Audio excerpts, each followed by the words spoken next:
AP మంత్రి రోజా Nagari assembly సీటుకు మరోసారి nomination వేశారు. ఈ సందర్భంగా ఆమె సమర్పించిన అఫిడవిట్ ఇప్పుడు హాట్ టాపిక్ గా మారింది. ఆమె ఆస్తులు 47% పెరిగాయన్నది కూడా పెద్ద వార్త కాదు. కానీ రోజాకు మార్గదర్శి చిట్ ఫండ్స్ లో 40 లక్షల రూపాయల చిట్టి ఉందని అఫిడవిట్ లో తెలపడం హాట్ టాపిక్ గా మారింది.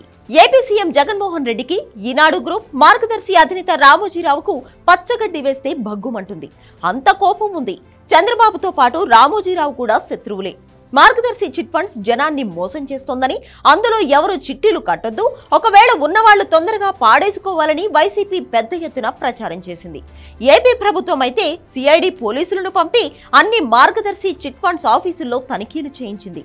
మేనేజర్లను అరెస్ట్ చేయించింది. కోర్టులో కేసు కూడా నడుస్తోంది.